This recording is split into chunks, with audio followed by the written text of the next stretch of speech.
నంద్యాల ప్రజలకి mega fans తరపున అలాగే రామ్ చరణ్ ఫ్యాన్స్ తరపున ఇక్కడ జనసేనకి మనం ఎందుకు మద్దతు ఇవ్వాలి అని మేము ఇక్కడ ఈ కార్యక్రమం చేపట్టడం జరిగింది.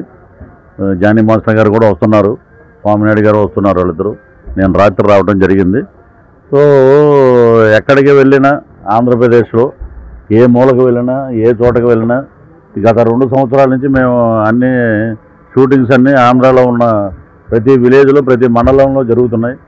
ఎక్కడికి వెళ్ళినా ఒక నిశ్శబ్ద వాతావరణం, ఒక స్తబ్దత ఎలా ఉందంటే వాళ్ళు ఫస్ట్ ఏమనేవారు, వైనాట్ 175 అనేవారు. 175 అంతా 17కి వచ్చే స్థితిలోకి వచ్చేసింది. ఇప్పుడు ఎక్కడ చూసినా ఏంటంటే వ్యతిరేకత మామూలుగా లేదు ప్రజల నుంచి. నేను చూశాను, చంద్రబాబు నాయుడు గారు బెయిల్ ఇచ్చి ఆయన బయటికి రాగానే 10 లక్షల మంది పీపుల్ ఉన్నారు బయట. 10 లక్షల మంది ఊరేగింపు, వెనకాలే ఉన్నాం మేము, 3వ బండి.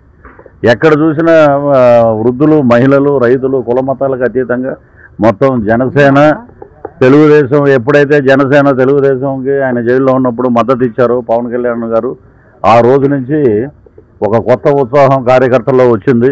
మేము మద్దతు ఇచ్చింది మేము రాజకీయ లబ్ధి కోసం కాదు, ఒక దుర్మార్గ పరిపాలన అంతం చేయడం కోసం. మా నాయకుడు ముఖ్యంగా ఆయన చొరవ తీసుకుని వెళ్ళి అందరినీ సమైక్యపరిచి 2 జెండాలు కలయికే రాష్ట్రానికి అభివృద్ధికి నాంది, 2 జెండాల కలయికే ఈ రాష్ట్రంలో శాంతి భద్రతలకు నాంది, 2 జెండాల కలయికే మొత్తం అన్ని సమస్యలకి ఒక పరిష్కారం. ఆ దిశగా మనం ఒక బలమైన శత్రువును కొట్టాలంటే అందరూ మనం సమాయత్తం అవ్వాలి, యుద్ధానికి సిద్ధం కావాలి. అసలు మేము సిద్ధం అని చెప్పుకోవాలి, మేము సిద్ధం అంటారు వీళ్ళు, ఏంటో నాకు అర్థం కాదు. ఒక్కడైనా పనికొచ్చి కూడా ఎవడైనా ఉన్నాడంటే దాంట్లో. ఒకడేమో అతను అంబటి రాంబాబు, మా కర్మజాలి ఏం చేస్తామంటే ఆయన శ్యాంబాబు మా క్యారెక్టర్ ఇచ్చారు. నా క్యారెక్టరు బాధ ఏంటంటే క్యారెక్టర్ అని కాదు, అసలు నాకే తెలియదు. నాకు సముద్రకాని గారు పిలిచి ఒక దరిద్రుడు బాధ్యత లేని తిరుగుతుంటాడు, ఆ క్యారెక్టర్ మీరు చేస్తారో 1 నిమిషం కూడా ఉండదండి అంటే, అలాగంటే భలే పవర్ స్టార్ గారి పక్కన సెకండ్ ఉన్నా చాలన్నా నేను. కానీ ఇంత దరిద్రుడు అని నేను కల్లో కూడా ఊహించలేదు. అది ఏం తెలుసు అసలు, ఏదో కూర్చుని ఏదో వాగటం, మాట్లాడటం, డిస్ట్రిబ్యూటర్గా పనికి వస్తాడు భవిష్యత్తులో. అంటే లెక్కలు చెప్పడానికి వాటికి. పోలవరంలో ప్రజలు నిర్వాసితులకు ఏంటి, అసలు పోలవరం ప్రాజెక్టు వల్ల లాభాలేంటి, పోలవరం పట్ల ఆంధ్రప్రదేశ్ ఎంత సస్యశ్యామలంగా మారుతుంది, దీనికి గత నాయకులు ఏం చేశారు, మేమేం చేస్తున్నాం, ఇవి చెప్పడం మానేసి ఆయన నెల్లూరులో సవాల్ చేసి చూడతను అనిల్ కుమార్ యాదవ్ ఎవరో పేరు, అయిపోతుందో వచ్చేస్తుంది అన్నాడు, అంతే వెనక్కి వెళ్ళింది. నెక్స్ట్ ఇప్పుడేమో ఇతను ఆ గేట్లు ఏంటో కూడా తెలియదు, ఇతను తీసుకెళ్ళి మా కర్మచారి. మా దౌర్భాగ్యం ఏంటంటే ఆయన పోలవరంకి ఆయన మాట్లాడతాడు. ఇప్పుడు ఎక్కడైనా సరే స్వర్గీయ నందమూరి తారక రామారావు గారు కానీ, స్వర్గీయ రాజశేఖర రెడ్డి గారు కానీ, వారు ఉన్నప్పుడు ప్రతి నెల ఒక సమీక్ష ఉండేది. శాసనసభలో ఒక సమీక్ష పెట్టేవారు, ఏ మంత్రుల విభాగంలో ఎవరు ఏం చేస్తున్నారు రాష్ట్ర ప్రజలకు తెలియజేసేవారు. ఇప్పుడు ఏమీ లేదండి.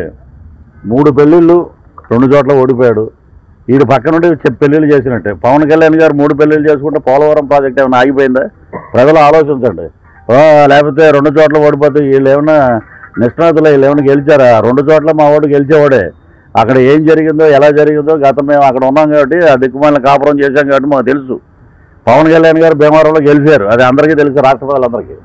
కానీ న్యాయాన్ని న్యాయంగానే గెలవాలి, పేదవాడికి దగ్గరగా ఉండాలి. ఇంకొకటి ఏం చేస్తున్నారంటే ఇప్పుడు కొత్తగా వీళ్ళ మిశ్రమ కూటమి ప్రభుత్వం వచ్చేస్తే పథకాలు రద్దు చేసేస్తారు, మీరు అలర్ట్గా ఉండండి, అది ఏదనంటే పథకాలు రద్దు చేయరురా నాయన. మీ జగన్మోహన్ రెడ్డి జేబులోంచి ₹1 కూడా తీయడు, పేనాసి ముఖ్యమంత్రి రాష్ట్రంలో ₹1 తీయడు. అలాగే మా నాయకుడు పవన్ కళ్యాణ్ గారు జనసేన అధ్యక్షులు ఏంటంటే డబ్బు లేకపోయినా కూడా కౌలు రైతులు, ఆత్మహత్యలు చేసుకున్న రైతులకి తన సొంత డబ్బుల్లోంచి ₹1,00,000 తీసిచ్చి కుటుంబాలకి ఆదుకున్న వ్యక్తి.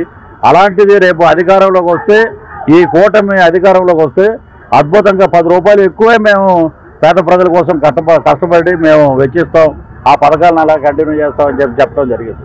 ఇదేంటంటే ఈ దౌర్భాగ్య పరిస్థితి రాష్ట్రంలో ఎక్కడ చూసినా రోడ్లు కానీ, ఒక లిక్కర్లు, మన వాళ్ళు వరల్డ్ కప్ కొట్టలేకపోయారు, దురదృష్టం.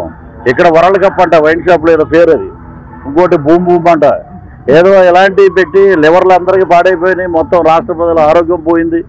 మొత్తం దోచుకోవటం. సలహాదారులు, ముఖ్యంగా సలహాదారులని 89 మంది నుంచి ఇప్పుడు 100 మంది అయిపోయారు. ఒక్కొక్క సలహాదారుడికి 6 లక్షల నుంచి 7 లక్షల వరకు శాలరీస్ అంట. ఎవడబ్బ సొమ్ము అండి ఇదంతా? 140 కోట్లు దాని మీద వెచ్చిస్తున్నారంటే ఈ సజ్జల రామకృష్ణారెడ్డి గారు సకల శాఖ మంత్రి, ఆయనే మాట్లాడతాడు, ఎవడు మాట్లాడు. ఇక రోజమ్మ చెప్పుకుంటూ పోతే మాకే దరిద్రం. మహానంది వెళ్ళి మేము శివుడిని దర్శనం చేసుకొచ్చాం, వీళ్ళ గురించి కూడా మనం మాట్లాడాలా? ఒక గుడ్ మార్నింగ్ కొత్తగా ఇలా పెట్టి ఏలు పెట్టి ఇలా చూపించింది, ఇది గుడ్ మార్నింగ్ అంట. మరి ఇలాంటివి అన్నీ మనం చూస్తున్నారు ప్రజలు. చాలామంది చాలా చోట్ల నేను షూటింగ్ వెళ్ళినప్పుడు కూడా వాళ్ళందరినీ అడుగుతుంటా విలేజ్ల్లో, ఏంటంటే ఎలా ఉందండి అంటే, శ్రీకాకుళం నుంచి ఇటు మన శ్రీకాళహస్తి వరకు మేము ఒకటే చెప్పేది ఏంటంటే, 136 అసెంబ్లీ స్థానాలు, 21 పార్లమెంటు స్థానాలు కూటమి గెలుచుకుంటుంది. ఇది మటుకు పక్కా. ఎందుకంటే సి సర్వే కూడా దగ్గరే వచ్చారు. నా సర్వేకి సి సర్వేకి దగ్గరగా వచ్చారు. ఇప్పుడే మా లోకేష్ గారిది డైరీ, రెడ్ డైరీ అని చెప్పి భయపడిపోతున్నారు. కానీ నా దగ్గర కూడా ఒక డైరీ ఉంది, పిఆర్ డైరీ అని ఒకటి ఉంది, బ్రౌన్ కలర్లో ఉంటుంది.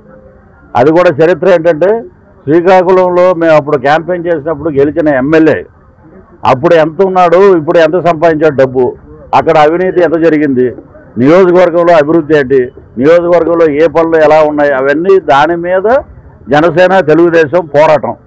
దాని మీదే ప్రజల్ని మమాయత్తం చేసి ఆ మేనిఫెస్టోని ప్రజల మధ్యలోకి తీసుకెళ్ళి మేమందరం కష్టపడి పనిచేసి, ఎందుకంటే ఈసారి మనం ఎలా ఉండాలంటే, మన నెత్తి మీద కత్తి ఉందని చెప్పి మనం పనిచేయాలి. ఎందుకంటే దుర్మార్గుడు వచ్చాడంటే, ఇప్పుడు ఆంధ్ర రాష్ట్ర ప్రజలు మారుమూల గ్రామంలో కూడా ఒకే మాట మాట్లాడుతున్నారు, అయ్యా మనం అందరం ఛత్తీస్గఢ్ అడవులకు పారిపోవాలి, మనం ఇక్కడ ఉండకూడదు, మనల్ని ఉంటే ఇక చంపేస్తారు ఇక్కడ. అలాంటి బీహార్ కాదండి ఇది ఏంటంటే వాళ్ళ రాజ్యం, అరాచక రాజ్యం, గూండా రాజ్యం.